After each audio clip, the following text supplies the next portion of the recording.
My name is Blanche Harlan, 31 years old. The storm outside should have been my excuse to stay in, wrapped in pajamas, a cheap bottle of red wine at my side, letting the rain drown out the noise of family obligations. But instead I was here, heels clicking down a polished hallway, rehearsed smile already aching at the corners of my mouth. I froze mid-step when I heard my cousin Vanessa's voice float over the laughter of bridesmaids. $15,000 for a wedding gift? You're such an amazing sister. The words hit like a slap. My hand tightened around the strap of my handbag. Inside it, a gift card I had purchased only 2 days ago. $5,000. Months of skipped lunches, canceled weekend trips, and late nights at the office poured into that single figure. And now, to everyone else, it had magically tripled. Vanessa turned, her champagne glass catching the chandelier light, nearly spilling as she spotted me.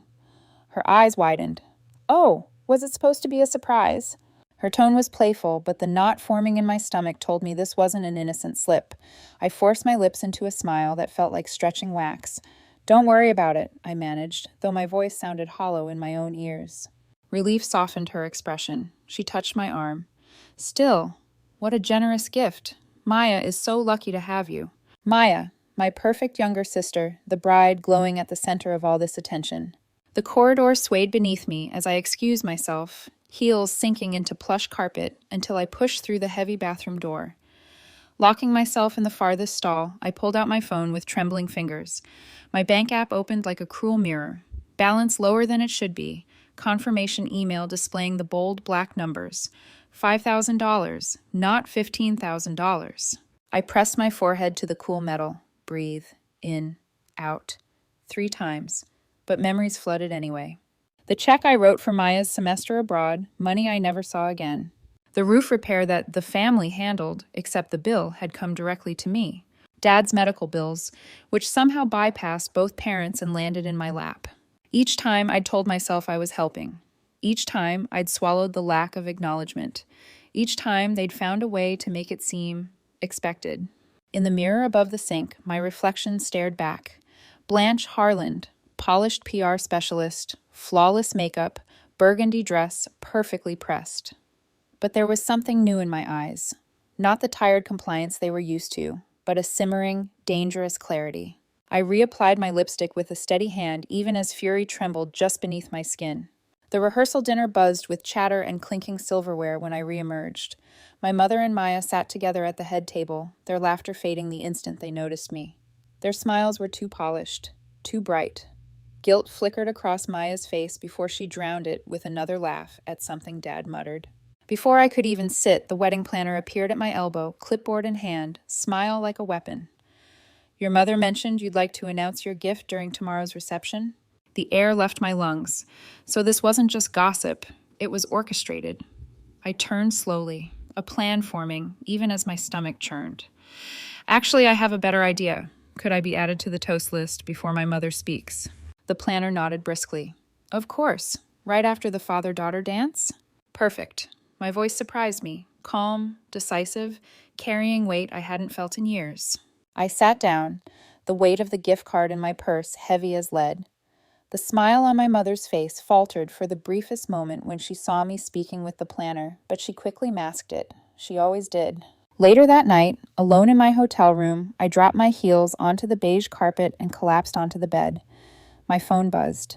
Mom, don't forget your speech tomorrow. Everyone's excited about your generous gift. Generous. The word twisted like glass in my chest. I reached for my laptop instead, the glow of the spreadsheet reflecting in the dim lamplight. Line after line, 3 years of help. $4,700 for Dad's knee surgery. $7 tone for the roof.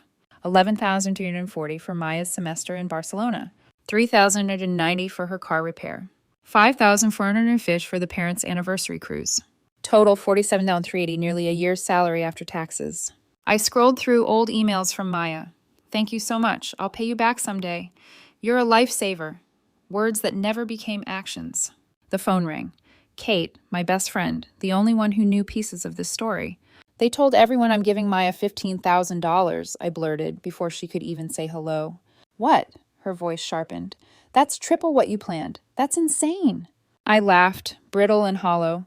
According to my spreadsheet, it's not even their biggest ask. Spreadsheet? I told her everything. The loans, the silence, the guilt disguised as obligation. When I finished, Kate whispered, "Blanche, that's not generosity. That's financial abuse."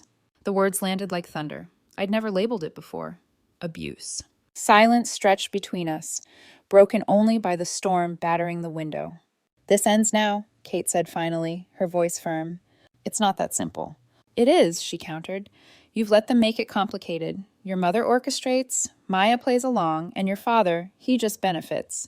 You have to stop being their ATM." Her words echoed long after we hung up. Another call came, this time from Mom. I let it go to voicemail, then played it back. "Blanche, darling, just confirming tomorrow. 15 is such a meaningful number for our family. You know, since Maya was born on the 15th. Anyway, don't be late." Even her lies were polished, branded like one of my PR campaigns. Scrolling through social media, I saw Vanessa's post. So proud of my cousin Blanche Harland for her incredible 15K wedding gift. Family goals. Tagged, shared, liked 23 times already. The trap was complete. I closed the laptop and pulled out the burgundy leather photo album from my suitcase. Inside, childhood photos I'd spent weeks gathering. Maya and me building sandcastles, making snow angels, hiking with Dad. Real memories, real inheritance. On the inside cover, I scribbled words that surfaced like a lifeline. Money disappears, furniture breaks, but memories are our true inheritance. I ran my finger over the inscription, then shut the album firmly. For the first time in years, clarity spread through me. Tomorrow, I wouldn't give them the gift they demanded. I'd give them the truth. And that, I thought, would be worth more than $15,000. The hotel room was too quiet, the kind of silence that made every thought louder.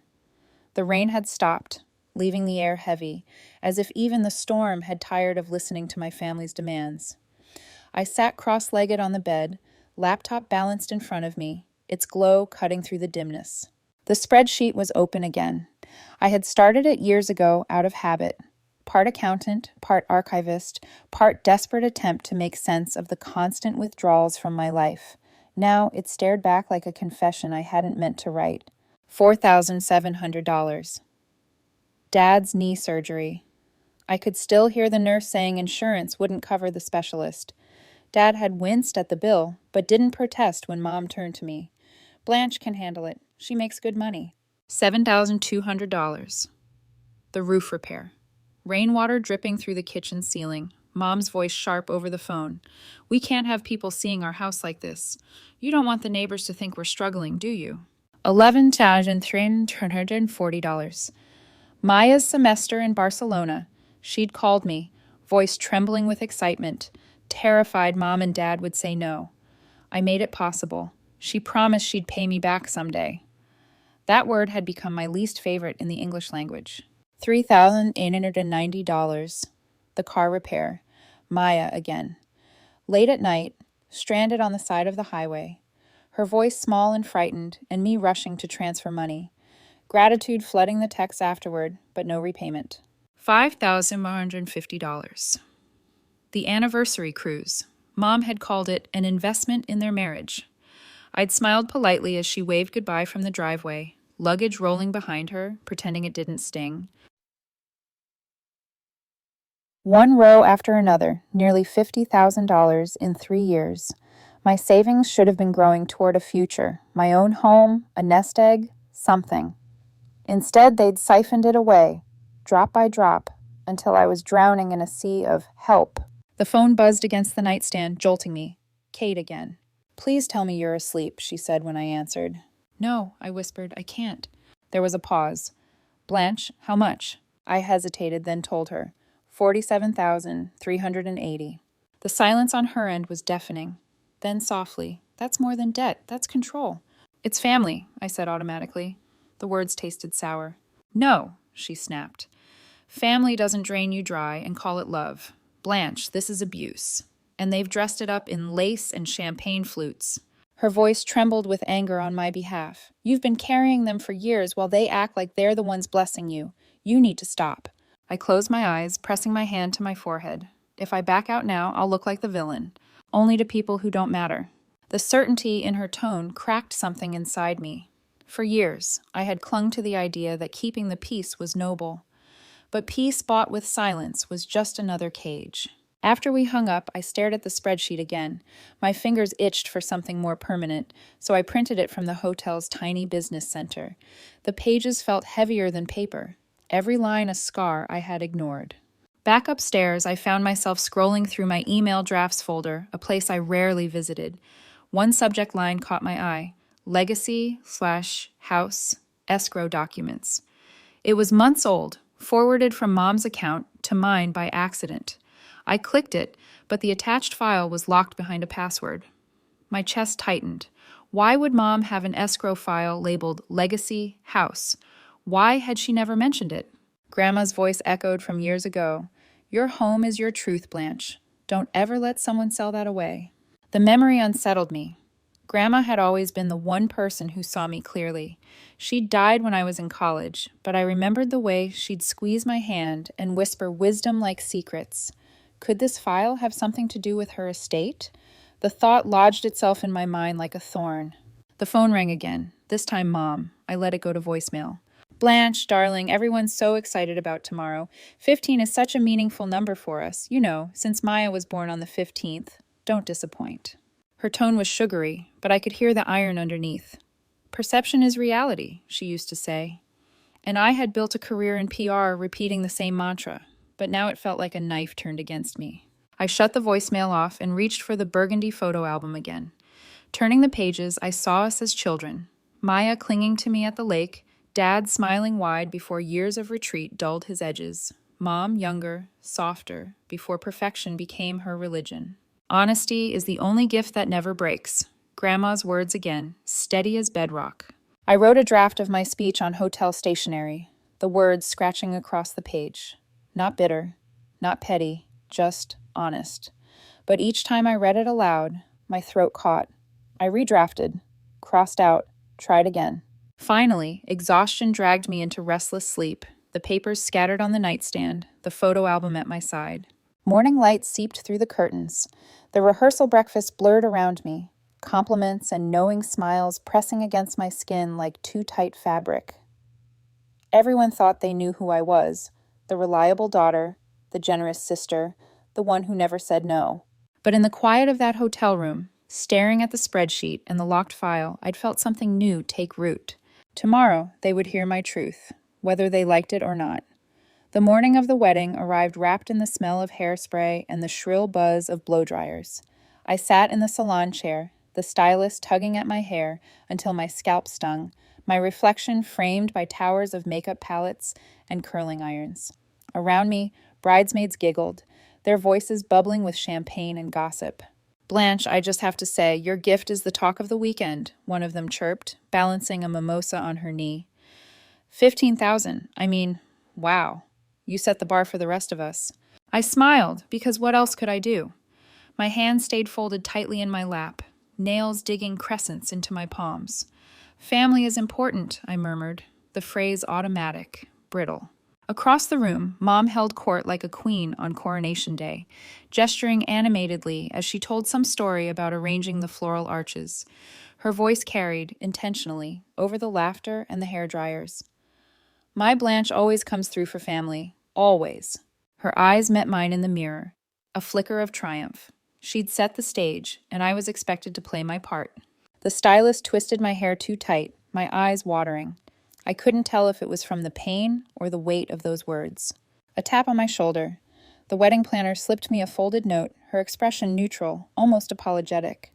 From your mother, she whispered, then vanished back into the chaos.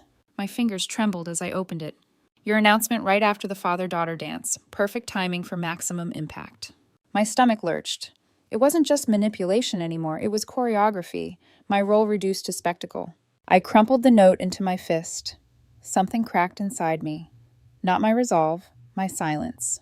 Later, in the bridal suite, the air smelled of roses and perfume layered too thick. Maya sat in her gown, nervous fingers twisting around the lace hem. She looked beautiful, fragile almost. Her eyes flicked to me, guilty and uncertain, but she said nothing. I turned toward the mirror, adjusting the burgundy sash on my dress. The door creaked open, and Mom's reflection appeared behind me, her smile stretched too wide. There you are, she said softly, closing the door with deliberate care. Everyone's waiting. Her eyes met mine in the glass. Steel behind the sweetness. I've told everyone about the 15,000, Blanche. Don't embarrass us. The lie delivered directly this time. No whispers, no notes, no cousins spilling gossip. Just her, facing me without flinching. For a long moment, I didn't breathe. Then I turned slowly, photo album clutched like armor against my chest. My voice, when it came, surprised me with its steadiness. I never agreed to that amount, Mom. Her expression faltered, then hardened. Don't be difficult. You make more than enough to spare it. Family comes first. Yes, I said, my voice sharper now. Family does come first. That's why I'm doing this. Suspicion narrowed her eyes. Doing what? You'll see. The silence stretched between us, thick and dangerous. For the first time, she looked uncertain, as if she couldn't quite script my next move. Maya's voice broke the tension. Mom, maybe... But Mom silenced her with a look, then opened the door and swept out, her perfume lingering like smoke. I sank onto the edge of the bed, clutching the album. My pulse raced, but my hands were steady. I thought of Kate's voice on the phone, of Grandma's words about honesty, of the locked email file that whispered of secrets yet to come. The bridal suite door opened again, this time revealing Uncle William. He leaned on his cane, eyes twinkling, with something between sorrow and pride. He crossed the room slowly, his hand resting briefly on my shoulder. Some storms need to break, he murmured. His gaze flicked to the album in my lap. You'll be all right. The weight of his words steadied me more than he knew. Minutes later, I sought out the DJ near the ballroom entrance. He was fiddling with cables, oblivious to the storm brewing in the bridal suite. I handed him a folded card, my speech, rewritten 3 times since last night. Can you slap me before the mother of the bride? I asked. He glanced at the card, then at me. You sure? Positive. He studied my face for a beat, then nodded. Got it. As I walked away, I felt Mom's eyes on me from across the room, her smile brittle, her posture stiff.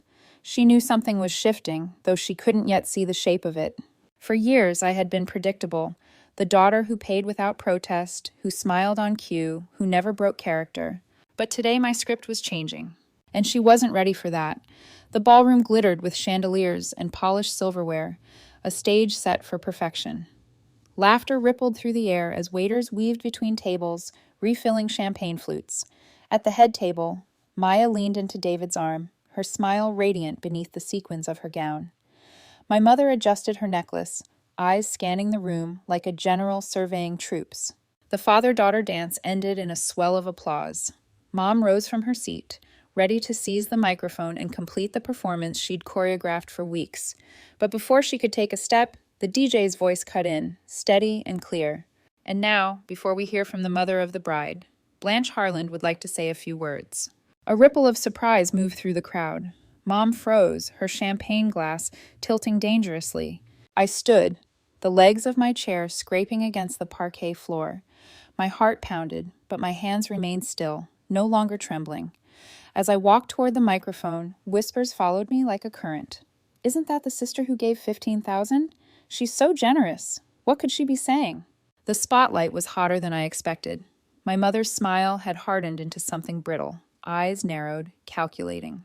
I took a slow breath, thumb brushing the edge of the microphone.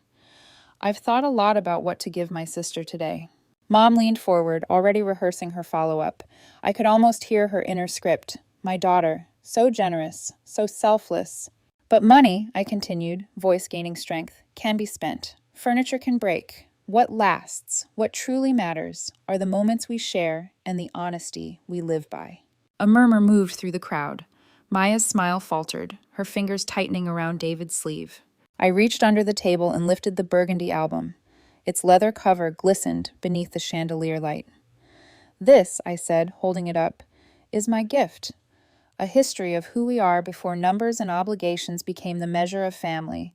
I stepped toward Maya, opening to a photograph of us as children, sand clinging to our hair at the lake house. Remember this? You were afraid of the water. I taught you how to float. Her eyes shimmered, mascara threatening to smudge. She touched the photo with trembling fingers. Applause began, soft at first, then louder, growing until the sound filled the room. Uncle William was the first to stand, clapping firmly. A few relatives followed, nodding in quiet agreement. Mom rose abruptly, her smile fixed, but her eyes flashing fury. She tried to edge toward the microphone, but the DJ, bless him, stepped subtly into her path, his posture protective. Family isn't measured in dollars, I continued, my voice steady now. It's measured in love, in honesty, in the way we show up for each other when it matters most. That is worth more than 15,000 or 50,000. Gasps rippled through the guests. Some exchanged knowing glances. Aunt Judith whispered to her husband, her eyes soft with recognition. Maya clutched the album to her chest, her lips trembling. "Blanche," she whispered, voice breaking. I squeezed her hand gently. "Fill it with memories that are yours and David's. Not debts, not obligations.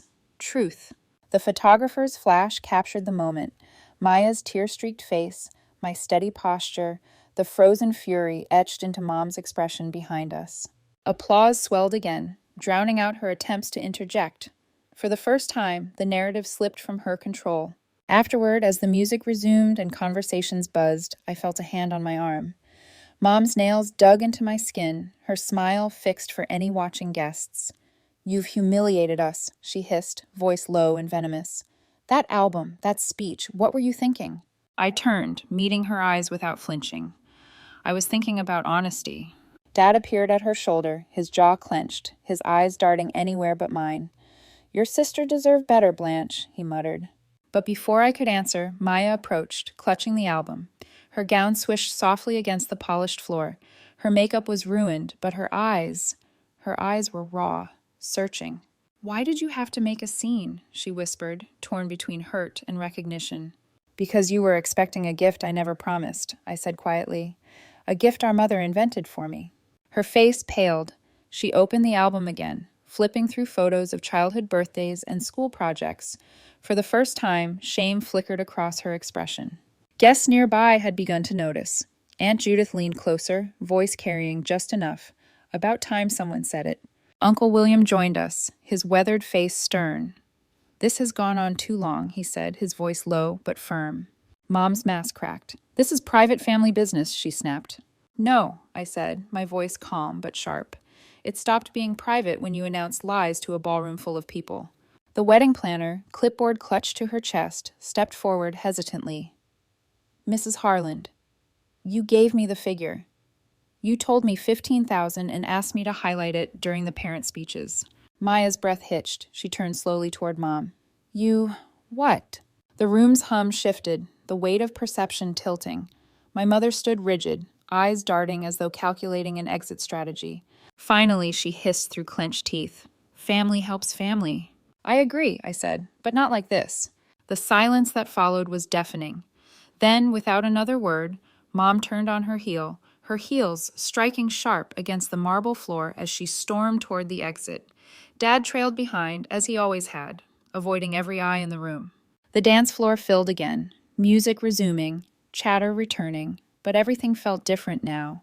The script had changed, and for once, I had written it. Silence became my new companion in the weeks after the wedding. A silence so foreign, it felt like stepping into someone else's life. For the first time in years, my phone didn't buzz with small favors. No late-night calls about overdue bills, no guilt-dipped voicemails about family obligations. My apartment, usually weighed down by invisible strings tugging me toward everyone else's crises, felt lighter. One morning, sunlight spilled across my dining table, catching on an envelope in familiar handwriting. Maya's. I'd been circling it for days, like prey too wary to step into the open. Finally, I slid my thumb under the seal and unfolded the letter. "Dear Blanche," it began. The photo album sits on our coffee table. David picks it up almost daily, asking about the two little girls with sand in their hair and gap-toothed smiles. I've shown him every picture a dozen times now. What I haven't told him, what I need to tell you, is that Mom pressured me into the announcement. She said it would motivate you to give more. I should have stood up to her. I'm sorry I didn't. Your speech wasn't what I expected, but maybe it was what I needed. Love, Maya. My hands trembled as I folded the letter. It wasn't redemption, not yet, but it was the first honest communication between us in years. That night, I slid the letter into the burgundy album, the twin to the one I'd given her, on a page still blank. Then I placed beside it a new photograph. Maya hugging me after my toast, her makeup ruined, but her eyes filled with something raw and real.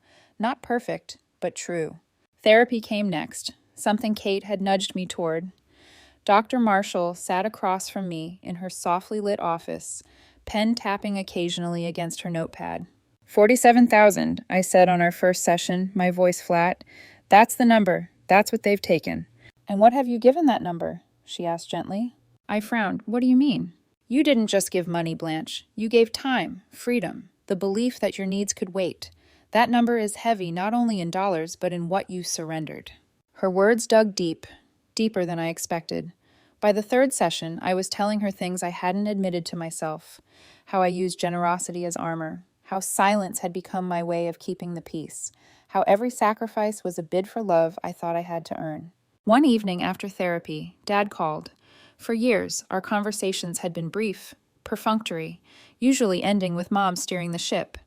But now his voice was quieter, almost tentative. About the property taxes, he began. I thought maybe you could suggest a payment plan with the county instead of pulling out my credit card. I swallowed hard. That's a good idea, Dad. I'll email you the steps. Silence stretched on the line. Then, thank you for the advice. Not for the money, for the advice. It was small, but it felt monumental. Life began to sprout new rhythms. Dinner with friends where I didn't dodge questions about finances. Drinks with Kate where we toasted to boundaries. Work days where I could actually think about my own goals instead of calculating how to plug holes in everyone else's sinking ship. But the quiet had its own dangers. With the noise gone, old memories resurfaced. I kept returning to that locked email file, legacy/house, escrow documents. One night, I dug through an old box of papers from Grandma. Birthday cards, recipes written in her looping cursive, a few fading photographs. Tucked inside one envelope, a scrap of paper. Your home is your truth. Don't let anyone sell it away. The phrase chilled me. Had Grandma meant it metaphorically or literally? A text from Uncle William arrived later that week, cryptic as always. Ask about the escrow that didn't. Some things were promised. Some things weren't delivered. I stared at the message, my pulse quickening. What escrow? Why didn't? I thought of Mom's obsession with appearances, her careful choreography of money and perception, the way she'd insisted on branding my gift around the number 15 as if it were a marketing campaign. The silence of these weeks was no longer peaceful. It was pregnant, waiting. And in that silence, a new question began to form, sharper than any accusation I'd spoken at the wedding. What else had been taken, not just from me, but from the future Grandma meant for both of us? The kitchen smelled of lemon polish and old secrets. Morning light filtered through lace curtains, catching the steam rising from Mom's teacup. She sat across from me at the table, back straight, pearls at her throat even though it was barely past 9. I wondered how long it would take, she said, her voice even, though her fingers tapped against the china. The escrow file. So she knew. She always knew. I set the printed spreadsheet on the table between us, its pages already creased from weeks of being folded and refolded. You've taken enough from me. I need answers now. Her eyes narrowed, but she didn't reach for the papers. Everything I did was to protect this family. Protect us? My voice cracked, despite my effort to stay calm. You paraded me as a bank account. You lied about gifts I never promised. You. Because your father nearly ruined us. The words shot out before she could stop herself. Silence fell. Dad, sitting quietly at the end of the table, flinched. He hadn't spoken since I arrived. Now he cleared his throat, his voice rough.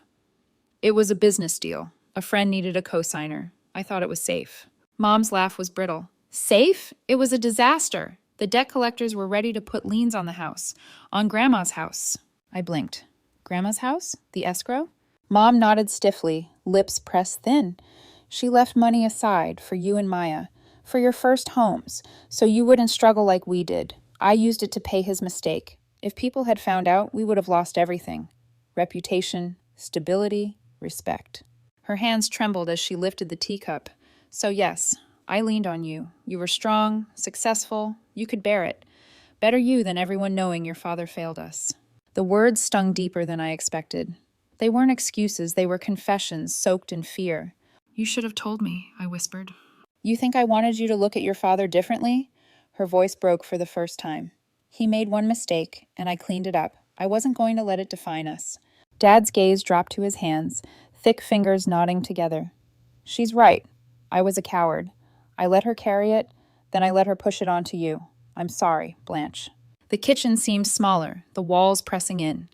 Years of silence, obligation, and performance had led here to a table where truth sat heavy, sour, and undeniable. I stared at the spreadsheet, the proof of every dollar siphoned from my life, and then at the words scrawled on Grandma's note tucked in my bag. Truth. I had three choices. I could expose them, drag every secret into the light until nothing remained but ruin. I could walk away, cut ties, and let the past rot behind me. Or I could choose a third path, one that demanded accountability, but didn't set fire to what scraps of family we still had. I reached into my bag and pulled out a fresh folder. This ends today. No more lies, no more perception games. Mom's eyes narrowed. And if I don't agree? Then I walk away for good. You lose not just my money, but me. Her face paled. I slid the folder across the table. Uncle William suggested this. A new escrow account. Transparent. Joint oversight. Any family money goes here, managed with full records. If Maya needs help, if you and Dad have a crisis, it comes from that, not from me alone. And it gets replenished, not forgotten. Mom bristled. You'd put William in charge of us? No, I said firmly. I'd put honesty in charge. Silence again. The ticking of the kitchen clock grew loud. Finally, Mom exhaled, shoulders sagging, as though decades of performance had finally caught up to her. And the past? She asked softly. The past stays written, I said, tapping the spreadsheet. Every line, every cent. But we stop adding to it. Dad nodded, relief flickering in his tired eyes. It's fair. Mom looked at him, then at me. Her hands tightened around her teacup until I thought it might shatter. But when she spoke, her voice was quieter than I'd ever heard. All right, we'll try it your way. For the first time, she looked less like a director of a stage and more like a woman caught in her own web. I stood, gathering my papers, my pulse still unsteady. One more thing, I said. Grandma's legacy wasn't yours to rewrite. It was ours. Don't take that from us again. Her eyes glistened, but she said nothing. As I walked toward the door, Dad called after me. Blanche? I paused. There's more, he said, his voice low, almost ashamed. About that business deal. It wasn't just a friend. It was family. My breath caught. Who? I asked. His gaze dropped. Your uncle, William. The floor seemed to tilt beneath me. The word hung in the air like smoke. William. I turned back toward my father. What do you mean? He wouldn't meet my eyes. The loan I co-signed. It wasn't for some stranger. It was for your uncle. He came to me desperate. Said he just needed time. Said the bank wouldn't give him another chance. I thought I was helping family. Family. That poisoned word again. All the times Uncle William had clasped my shoulder, told me, some storms need to break. All the knowing looks, the quiet approval when I'd spoken the truth at the wedding. Had he been guiding me toward honesty or absolving his own guilt through me? Mom's jaw tightened. I told him it was reckless, but your father wouldn't listen. And when the debt collectors came, I had no choice. The escrow was the only way to keep this house, to keep our name from rotting in whispers. And you let me believe William was the one person who stood beside me, I said, voice shaking. You let me trust him. Dad's voice cracked. He didn't know we used the escrow. He thought I'd handled it. I never told him. The room spun. If that was true, William had carried his own guilt, thinking Dad had absorbed the fallout. Or maybe he suspected, but kept silent because the lie suited him. That afternoon, I drove to William's house. The porch creaked under my heels as I knocked. He answered slowly, leaning on his cane, his weathered face softening when he saw me. Blanche, he said warmly, I wondered when you'd come. Did you know? My voice was sharp, the question slicing through the spring air. His eyes clouded. Know what? That the escrow Grandma left for us, the one meant for Maya and me, was drained to pay your debt. For a heartbeat, silence. Then his shoulders slumped. So they finally told you. It felt like a slap. So it's true? He gestured toward the porch swing. Sit. Let me explain. I stayed standing. I was drowning, Kay, he said quietly. The business was failing. Your cousin's still in school. I asked your father for help. He signed, thinking it was a bridge, but the bridge collapsed. When I found out Eleanor had used the escrow, I begged her to tell you girls. She refused, said truth would break the family apart. His gaze lifted to mine. I thought she was wrong, But I didn't fight hard enough, and I let you grow up thinking you owed everyone, when really, they owed you. Rage surged through me. You let me carry this family on my back while you played the wise uncle. Do you know how many nights I worked until dawn? How many times I told myself silence was strength because you told me storms needed to break? His eyes shone with regret. I said storms needed to break because I hoped one day you'd do what I couldn't, force the truth into the open. The porch creaked beneath us. Somewhere inside, a clock chimed the hour. So what now? I asked. He took a shaky breath. If you want, I'll sign over what's left of my land. It's not much, but it's clean. No liens, no debt. A way to start replenishing what was taken. I stared at him, heart torn between fury and the faintest ember of gratitude. He was offering atonement, but it didn't erase the years of silence. Later that evening, I returned to my apartment. The burgundy album lay open on the table, Maya's letter tucked beside it. Grandma's words echoed in my head. Honesty is the only gift that never breaks. The choice was mine now. I could scorch the earth, expose everything publicly, watch their reputations crumble. I could walk away, lock every door, let them eat the silence they'd forced on me. Or I could take William's land, rebuild the escrow under my terms, force transparency, and demand a new covenant. No more hidden debts, no more perception games, no more silence. None of the paths erased betrayal. None erased 47,000 stolen in plain sight. But maybe, just maybe, one path offered a future where truth, however jagged, could still stitch a family back together. I closed the album, my decision pressing against my chest like a stone. Tomorrow I would call William, call Maya, call even my parents. Not to ask, to tell. The call went out the next morning. Not a request, not a plea, a summons. We met at William's house, the one place neutral enough that no one could claim advantage. The porch smelled of cedar and dust, the old swing groaning as we settled around the table he'd cleared for us. Mom sat stiffly, pearls at her throat as always, her expression wary but defiant. Dad looked older than I remembered, his hands twisting together as though he wanted to disappear inside them. Maya sat beside me, the burgundy album between us like a fragile treaty, and William, weathered, regretful, cane resting against his chair, waited silently. I placed a new folder on the table. This is the new account. Escrow, transparent, and joint oversight. Any family emergency comes through here. Every cent documented, no exceptions. Mom scoffed. And if we refuse? Then I walk away, I said simply. And you never get the chance to fix what you broke. The silence was sharp, the weight of it pressing on every face. William spoke first. I'll transfer the deed to my land into it. Consider it repayment for the legacy you were denied. Maya nodded quickly.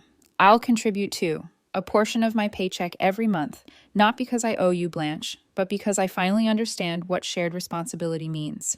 Dad's voice was rough but steady. I'll add part of my pension. It's not much, but it's mine to give. All eyes turned to Mom. Her fingers tapped the table, nails clicking against the wood.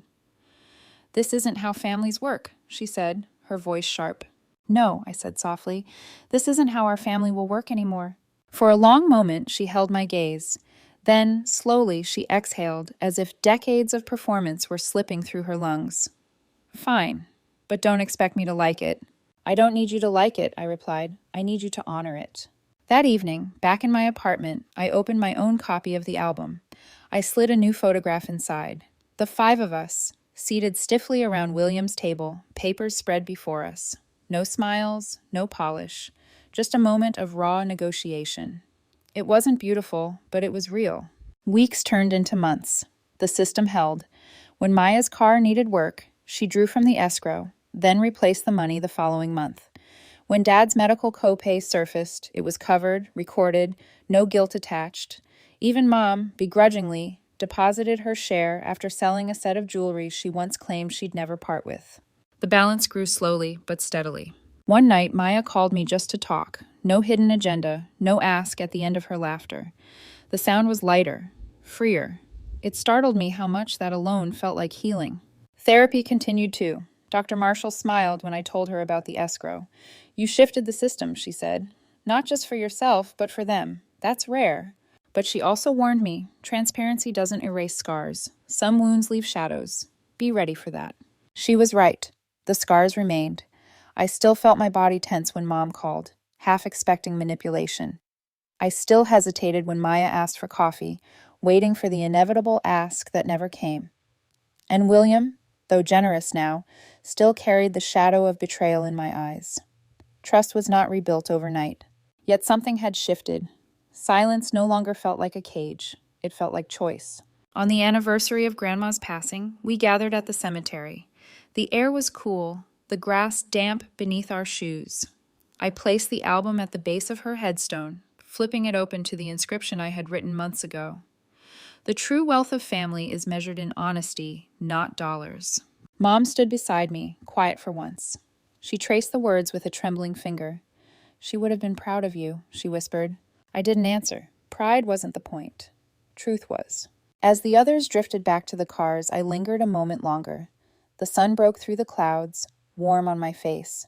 For the first time in years, I felt untethered, not from my family, but from the weight of their expectations. I walked away carrying not debt, not silence, but something cleaner. Boundaries. And in that, I finally found the gift Grandma promised, a home built not on perception, but on truth.